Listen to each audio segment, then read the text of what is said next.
ଅଭ୍ୟାସ କାର୍ଯ୍ୟ 11.1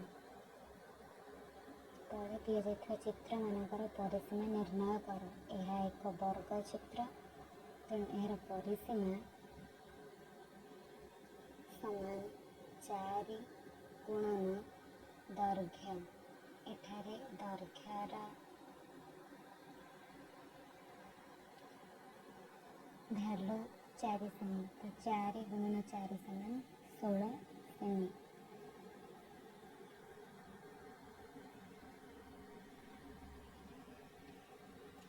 ସେହିପରି ଭାବରେ ଆଉ ଗୋଟେ ଆୟତ କ୍ଷେତ୍ର ଦେଇଛି, ଯାହାର ଦୈର୍ଘ୍ୟ ଦେଇଛି 3 ସେମି, ପ୍ରସ୍ଥ ଦେଇଛି 1 ସେମି।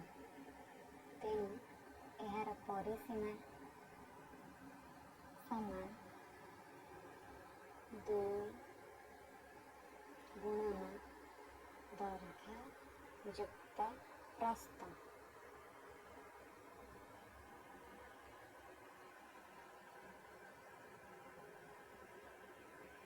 ଦୁଇ ଗୁଣନ ଦୈର୍ଘ୍ୟ ଜାଗାରେ ପକେଇବା 3, ପ୍ରସ୍ଥ ଜାଗାରେ ପକେଇବା 1। 2 ଗୁଣନ 4 ସମାନ 8 ସେମି। ପରବର୍ତ୍ତୀ ଚିତ୍ର ଗରେ ଏକ ଚିତ୍ର ଦେଇଛି। ସବୁ ବାହୁର ମାପ ବି ଦେଇଛି। ଏଠି ତାର ପରିସୀମା ସବୁ ବାହୁର ପରିମାପକୁ ମିଶାଇକି ବାହାର କରିବା।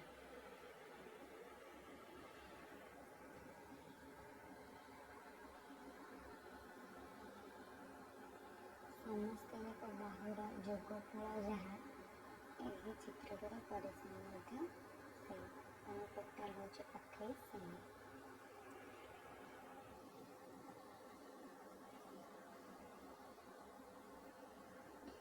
ଚିତ୍ର ଘରେ ପରିସୀମା ପଚାରିଛି।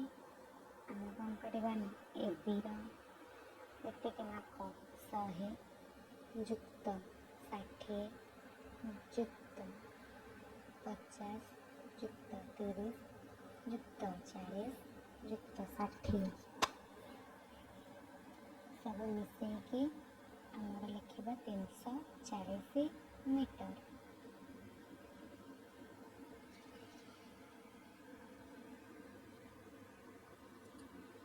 ଏବେ ଗୋଟେ କ୍ୱେଶ୍ଚିନ୍ ଦେଇଛି, ଆୟତାକୃତି ବିଶିଷ୍ଟ ଗୋଟେ ପାର୍କର ଦୈର୍ଘ୍ୟ 50 ମିଟର, ପ୍ରସ୍ଥ 35 ମିଟର। ଯଦି ଜଣେ ଖେଳାଳି ଏହି ପାର୍କ ଚାରିପାଖରେ 10 ଥର ଦୌଡ଼ିବେ, ତେବେ ସେ ମୋଟ କେତେ ବାଟ ଦୌଡ଼ିବେ? ପ୍ରଥମେ ଆମେ ଲେଖିବା ପାର୍କର ଦୈର୍ଘ୍ୟ ସମାନ 50 ମିଟର, ପ୍ରସ୍ଥ ସମାନ 35 ମିଟର।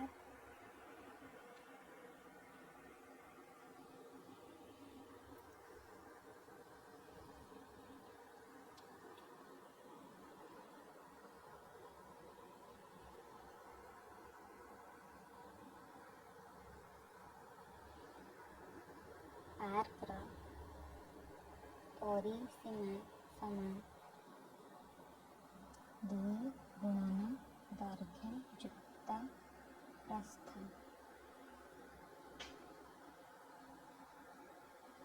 2 ଗୁଣନ ଦୈର୍ଘ୍ୟ ଜାଗାରେ ପକାଇବା 50, ପ୍ରସ୍ଥ ଜାଗାରେ ପକାଇବା 35।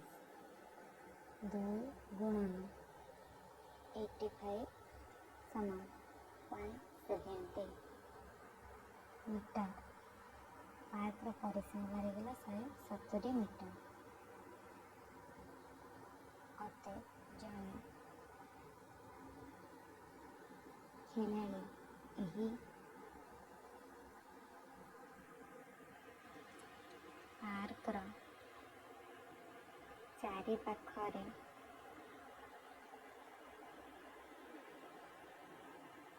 10 ଥର ଦୌଡ଼ିଲେ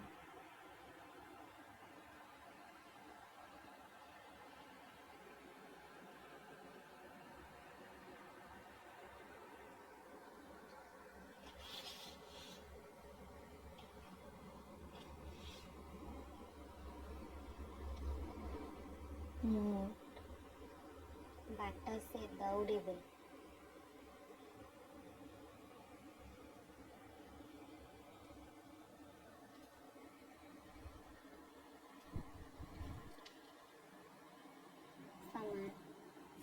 70 ଗୁଣନ 10 ସମାନ 1700 ମିଟର।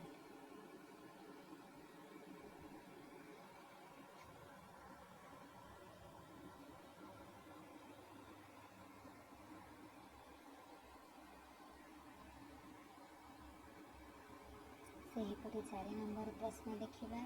ପଚାରିଛି ଗୋଟିଏ ଚତୁର୍ଭୁଜାକୃତି ବିଶିଷ୍ଟ ଜମିର 4ଟି ଯାକ ପାଖର ଦୈର୍ଘ୍ୟ ଯଥାକ୍ରମେ 15 ମିଟର, 12 ମିଟର, 17 ମିଟର ଓ 11 ମିଟର। ଏହାର ଚାରିପଟେ ବାଡ଼ ବୁଜିବା ପାଇଁ ମିଟର ପିଛା 6 ଟଙ୍କା ହିସାବରେ କେତେ ଖର୍ଚ୍ଚ ହେବ? କେତେ ଖର୍ଚ୍ଚ ହେବ? ଖର୍ଚ୍ଚ ହେବ ମିନ୍ସ କ'ଣ ନା ଆମର ପରିସୀମା।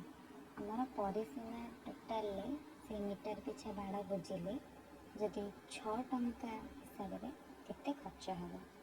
ମିଟରକୁ ନେଇ 6 ଟଙ୍କା। ତେବେ ଆମେ ଚାଲି ଲେଖିବା ଗୋଟିଏ ଚତୁର୍ଭୁଜାକୃତି ବିଶିଷ୍ଟ ଜମିର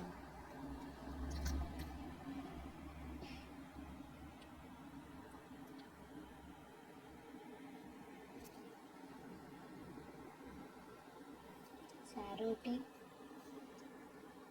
ଦୈର୍ଘ୍ୟ ଯଥାକ୍ରମେ 15 ମିଟର, 12 ମିଟର, 17 ମିଟର, 11 ମିଟର।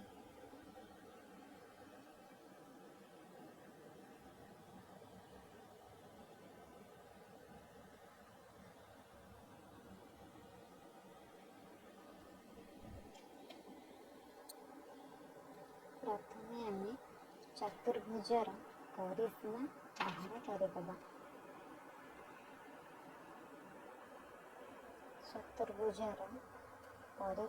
ଚତୁର୍ଭୁଜର ପରିସୀମା କହିଲେ ଆମେ ସମସ୍ତ ବାହୁକୁ ମିଶାଇ ଦେବା।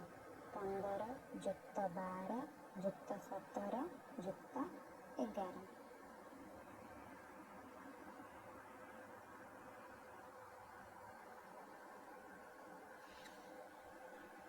ସମାନ 55 ମିଟର। ପରିସୀମା ବାହାରିଗଲା 55 ମିଟର। ତେଣୁ ଆମକୁ କ'ଣ କରିବାକୁ ପଡ଼ିବ? ବାଡ଼ ଯେଉଁ 55 ମିଟରରେ ଲଗାଇବାକୁ ପଡ଼ିବ। 1 ମିଟରରେ ଲଗାଇଲେ ଆମର ଖର୍ଚ୍ଚ ହୁଏ 6 ଟଙ୍କା। ତେଣୁ ଏହାର ଚାରିପଟେ ବାଡ଼ ବୁଜିବା ପାଇଁ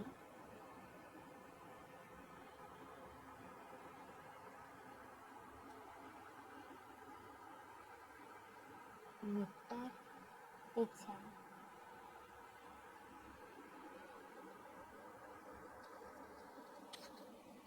ଟଙ୍କା ଖର୍ଚ୍ଚ ହୁଏ ସମାନ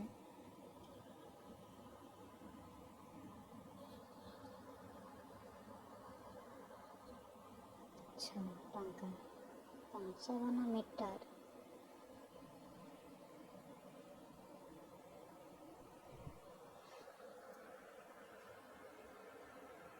କୁ ବାଡ଼ ବୁଜିବା ପାଇଁ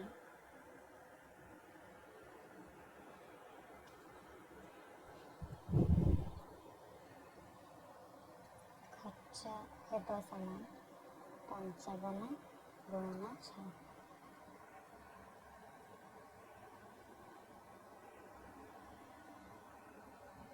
ସମାନ 330 ଟଙ୍କା।